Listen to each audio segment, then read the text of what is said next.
The story of an island without the story of the sea is, well, it's ridiculous, really. You can't do it.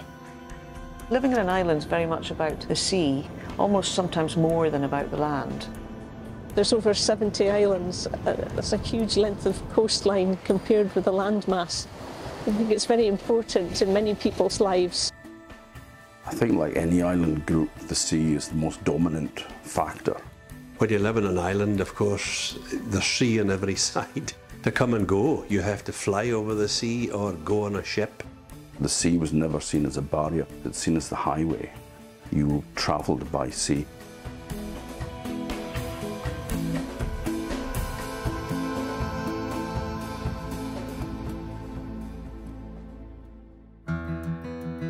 I've been working in Strom's museum photographing their artefacts for a number of years now, and it would be really hard to think of any of the artefacts in there that do not have a relationship with the sea. And when I'm working there handling the artefacts, I get this sense of how deeply rooted the sea is in our culture here. Well, there's a lot of them. There's definitely creel, that's the kind of cage that you use to catch crabs and lobsters. Crabs are a lot of the time they're called partons. You've got selkie for seal, although that's kind of a mythological term.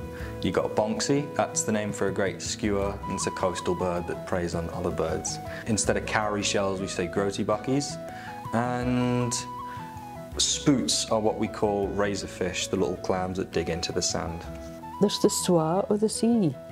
That's an old word that used to hear older folk saying when I was peedy. And the swa of the sea is just the general noise of the sea as it's happening. If there's a kind of swell going on and you can hear the sound of the sea for the distance. Not just the crashing of waves on the shore or anything, just the general motion of it. And it can be a very comforting sound, unless maybe you had somebody at sea that you were worried about. Well, one word we would use would be gyo, which is just a narrow inlet. Most of the place names have a meaning. Most of them could be traced back to the Vikings or the Old Norse. Every rock, every inlet, within every 100 metres of the coast, almost every island right around Orkney, and probably the coastline of Scotland, would have names that were very significant, mostly from fishing, and that's why everybody knew them, because livings came from the sea, and that was part and parcel of living on an island, was the sea. The trouble is, if you're an Orcadian, if you're not going to sea, you're not going to use as many as you would like to ken. And if you're not, working with a boat or anything anymore, there's no that kind of knowledge for most of us as there used to be, because everybody used to go to sea. All the folk from the town would have a boat, or they would go in boats together out to catch silks and cooths and all. There's a good old word, cooths. The fish to catch in the summer and the autumn time. The folklore of Orkney is so tied to the sea, it's such a part of it. Fish were never named. If you name a fish, then you wouldn't catch it. Robert Rendell, the poet, remembered as a boy going out on a boat and saying, "Oh, I hope we catch a haddock." And the old man fixed them with a glower that would have turned milk sour, so it turned it to stone, and he said, "Well, we'll no see when the day new." Because different sheep belonging to different owners are together on the beach, it's a communal thing to gather them up for what we call punding, for either clipping them or whatever else. It's much easier to do it at high tide when there's less beach than at low tide when there'll be a great expanse of shore for the sheep to get past you. So we're very conscious of when the moon is.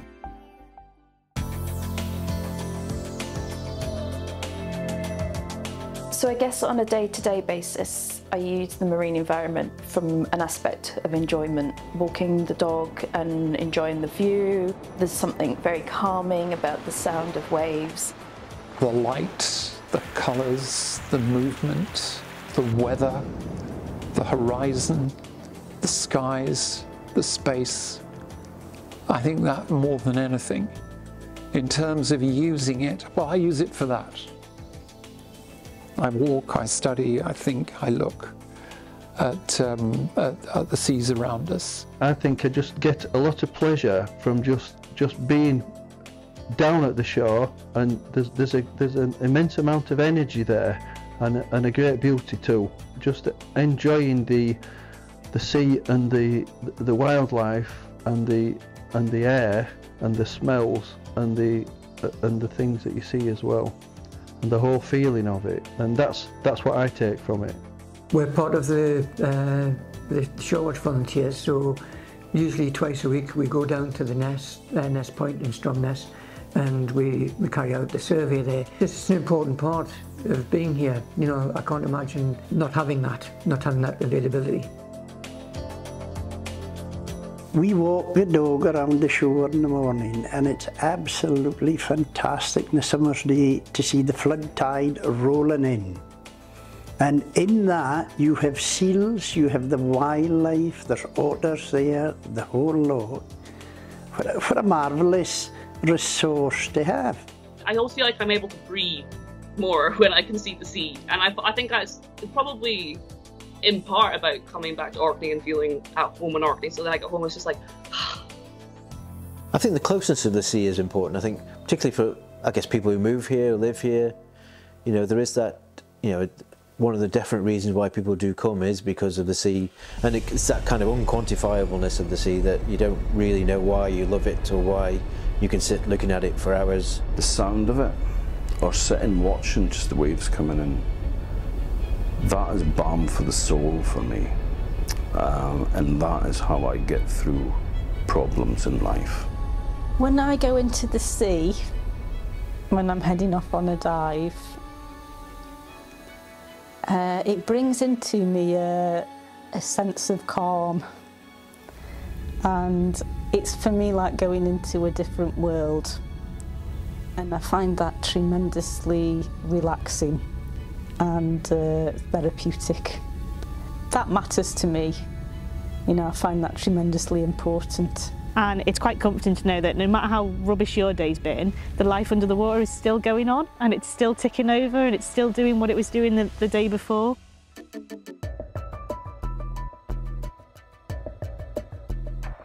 My whole living comes from the sea, and so therefore I have to do the best I can. Crabs and lobsters, velvet crabs, green crabs, it's all shellfish, and every month of the year it throws up difference, and you have to adapt as the year goes on, and I love it, and my whole livelihood comes from the sea, and as long as I can keep doing that, I have no intention of changing. It's also a resource of energy, both areas of strong tidal and also strong wind resource. We are seeing different devices being put into the water to harness those special resources. There are so many unique species here, especially marine species. Up by Einhallow, for example, there is a pretty considerable seagrass field, and that is really, really good for trapping CO2, great for the planet, great for the environment, and it's also a environment for fish to live in. In addition to that, we have a pretty healthy population of skate, which are quite critically endangered in other parts of the world. We've got a lot of grey seals here. We tend to harbour quite a few other more exotic species that will visit here or live here. Things like dolphins, milky whales, orcas, walruses, basking sharks even. You know, when you're standing on the beach and there's this huge expanse of ocean, it can kind of put things in perspective for you. But it can also make you realise that we're all connected because, you know, the fish use the ocean to migrate. So I think it's really important to respect that space. So that we're balancing the needs of the human community with our wildlife community so that everybody can live and rub along together in harmony as much as possible.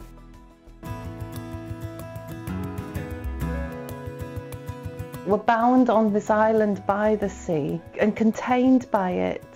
That sort of pulls our community together because of that. Being able to see the sea, it gives you a sort of sense of the place that you live, the shape of the place you live. But also, I think the community very much relies on the sea. A lot of our traditions are based around the sea. A lot of our employment's based around the sea. It is just a constant presence. I think maybe you don't really notice until you go somewhere else and it's not there. It's sort of a comforting, constant presence.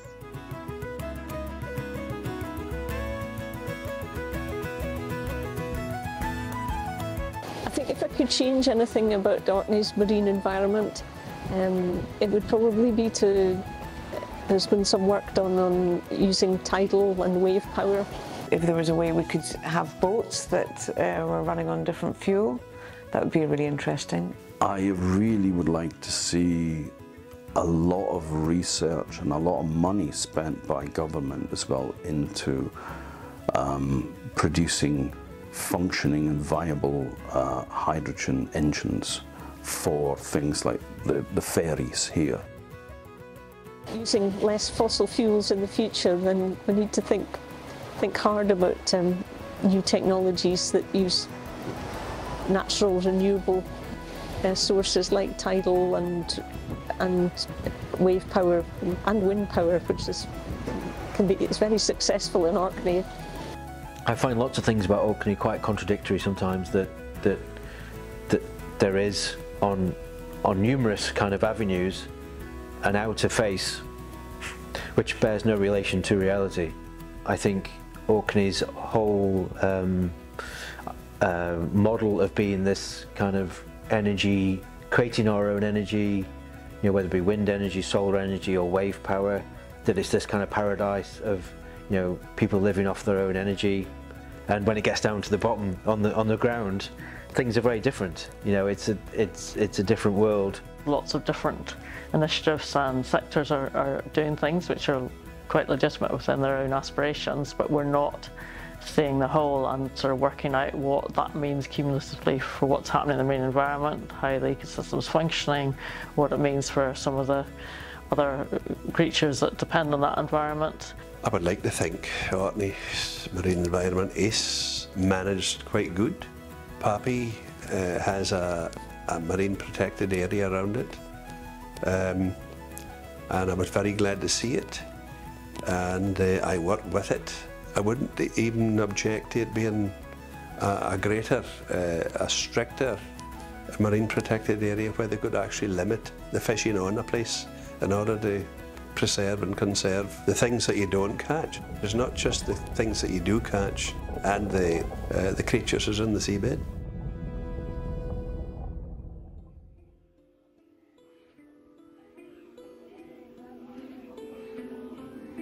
It's quite apparent here, you know, the amount of plastic that we've got in the ocean. Well, to me, plastic is one of the greatest dangers. The issue about the plastics. The amount of plastic. I just see lots and lots of plastic. It is really acknowledged what a massive problem plastic is. Plastic pollution is a global problem. Plastic pollution is probably the most important issue that Orkney is facing.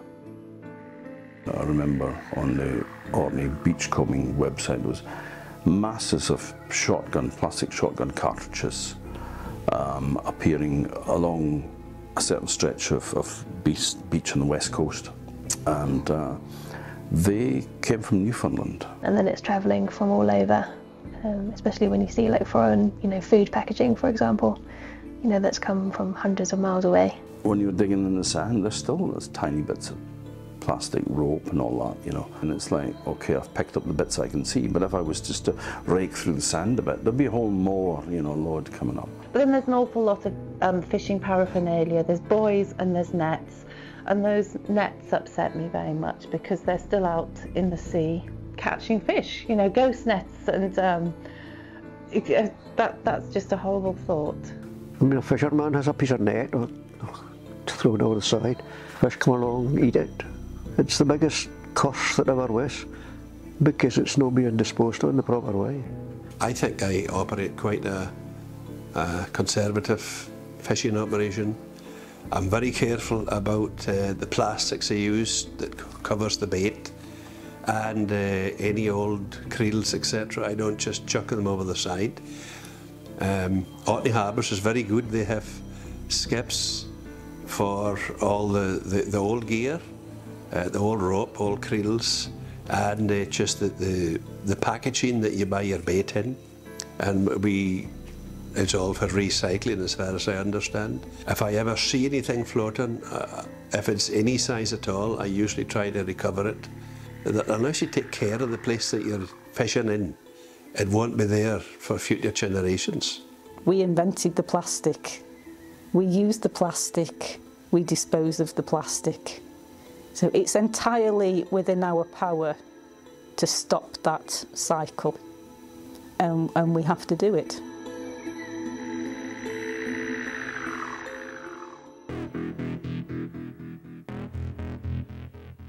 The big danger now is overfishing, of course. Considerable overfishing. Scallop dredgers, I think they do a lot of damage in the seabed, especially the big dredgers. They churn up the seabed. And I've seen the machinery, it's just like a rotavator going across the seabed. It just rips along the seabed and then that's it. Yes, they're making a lot of money, but at what cost? I know when my father started fishing, if you set a creel and you didn't get 2 lobsters in it, there was something wrong. That's how thick lobsters were. Just nothing like that number of lobsters. We used to use about 70 creels maybe. And on a good day you get about 60 or 70 lobsters. A bad day you get about 20, 1 out of 3. And the kind of medium day you catch about 40. You need hundreds of creels to catch that many. When it was small boats, working away, lovely. But human greed, they go bigger and bigger and bigger. And now there's big creel boats fishing for lobsters, for partings. I think it's sustainable at this time, but if you get more in, it's going to be unsustainable. And now we're into a kind of wave that's saying, well, we must stop eating meat or cut down eating meat because cattle affect the environment. But so then people are turning more to fish and scooping up. When you see nets coming in, they don't just scoop up the ones you want, they scoop up everything.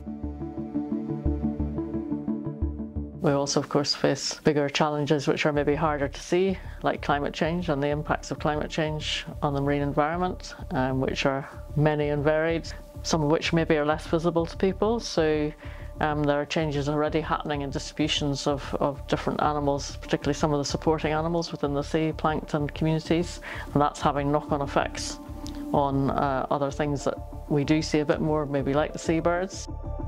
The temperature of the sea is increasing, and that will have a general impact on everything that lives in the sea. We might not notice it quite so much here in Orkney because we're in a cold water environment. I'm very sad that the increase in sea temperature is probably to blame for most of the reduction in sand eels and hence bird life. And these are things resulting from circumstances well outside Orkney. It's true of any marine environment. Everything is mobile, everything is transboundary, everything is coming into our area of influence. You've got big pressures like climate change, and then there's lots of little things that cumulatively add up and are continuing to put more and more pressure on the environment as a whole, how it functions, and on the creatures that are dependent on that, and ultimately, of course, then on humans as well. I think it's a mixed story, so it can look very healthy on the surface, and many things are still very good here, but there are increasing complex challenges.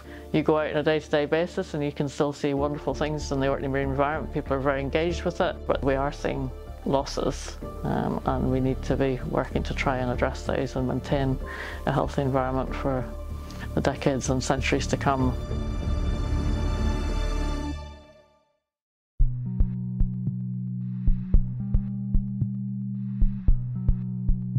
think Orkney's becoming a busier place. Even since I've moved here, we are seeing a lot more applications for fish farms. We're also starting to see structures being brought into Scapa Flow for decommissioning. On top of it's already quite busy fishing activities. So there is a lot going on in Orkney waters, I would say. I would suggest some of the traditional ways might come back in terms of the agenda changing from being, you know, economic driven to being sustainability driven. Small scale can work well in you know, small island communities.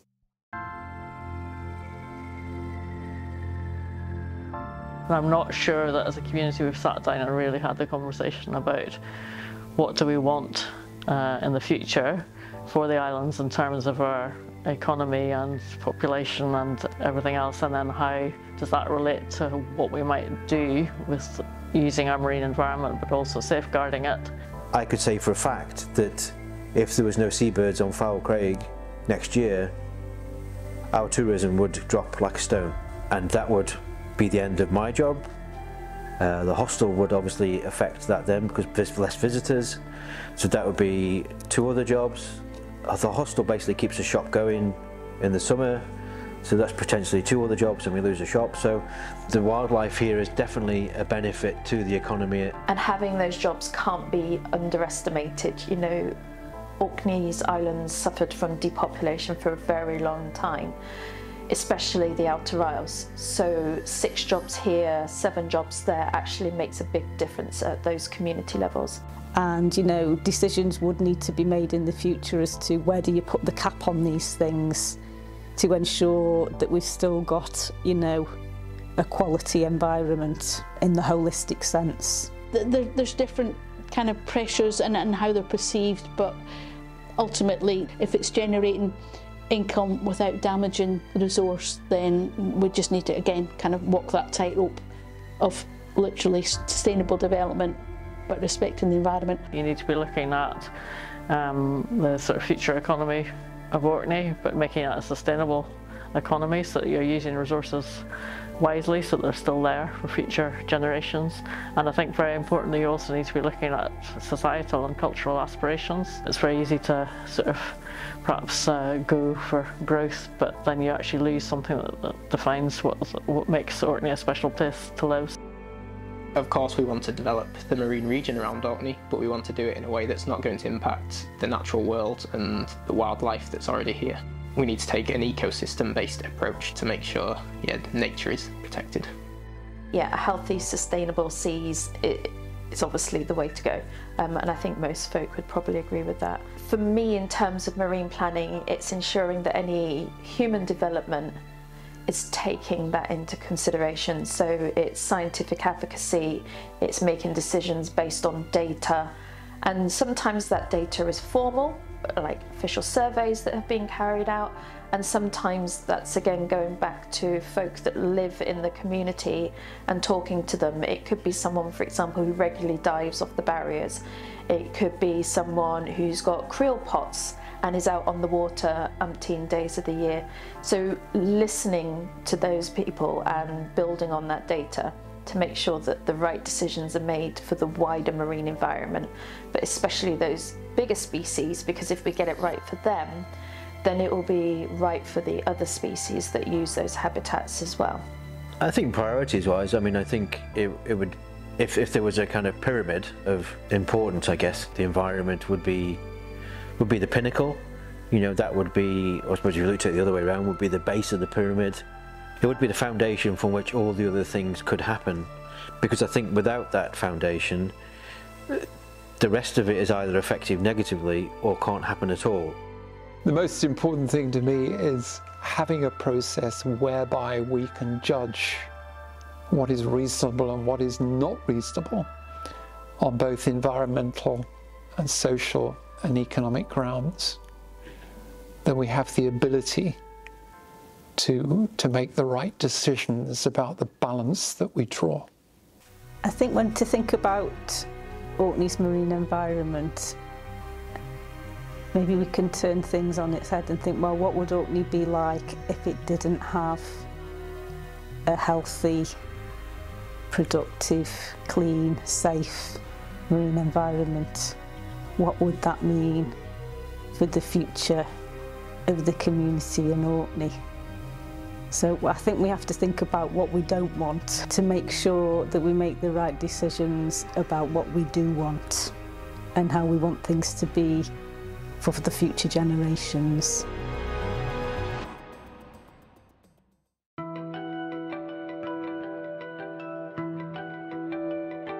One of the first processes on any plan should be bringing people together to identify what they see as important.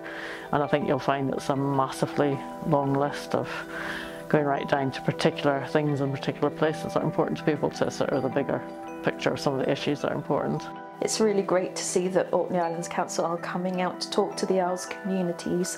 What's really important is ensuring that they are talking to community groups, not just necessarily national bodies that they're legally obliged to consult with, but talking to those groups on the ground who are in the marine environment and know the detail of the marine environment locally. People who have always lived on Orkney or have lived on Orkney for a long time have seen changes. You know, the fishermen that have been fishermen since they were 15 have seen changes, and those are really valid things that people need to consider. Science can back up a lot of things, but you can't beat decades of experience with a hands-on job. I think that's an angle that's quite often missing from big decisions that are made. If there's guaranteed to be one thing that upsets people here, is that when things are dropped in from the outside and nobody really has any say in it. If they feel that they're not being listened to or taken seriously, then you have one of the most important sectors there, hostile. And you don't want that. You want to bring everybody together and work together. You need to have a very broad consultation.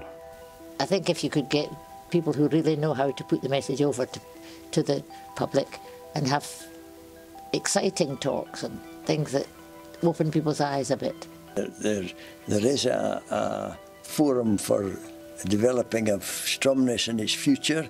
There's a forum for that kind of development in Kirkwall, the planning and seeing the future of the town and so on. And there should be the same for the environment round about it and the seabed and the shores and so on, because that's as important as where you put shops and houses and things like that.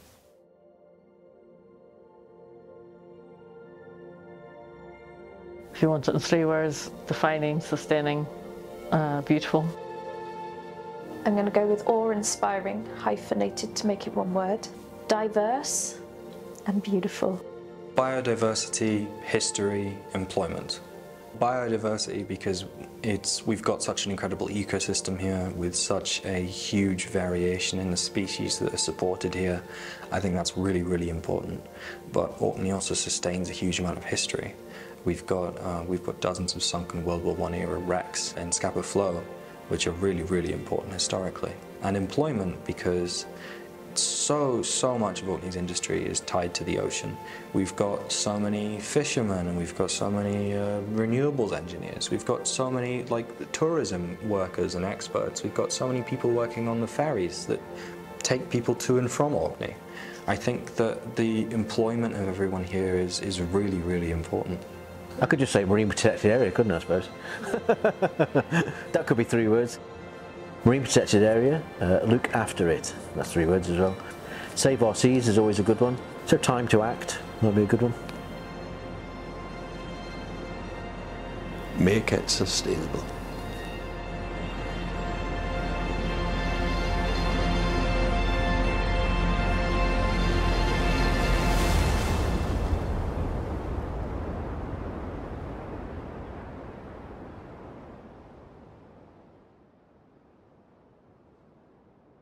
Well, I was just coming to something that I thought you might like to know, and it's a poem called The Cragsman's Widow, and it describes one of the ways that folk used to live a long time ago, and it goes, He was aye vegan by the shore, climbing about the craigs, swapping for mollymacks and tucking white mass eggs.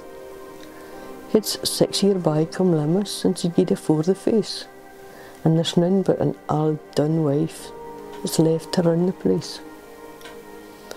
But the sun shines bonny and bright, and the links are bonny and green, and the sea keeps ebbing and flowing as if it had never been.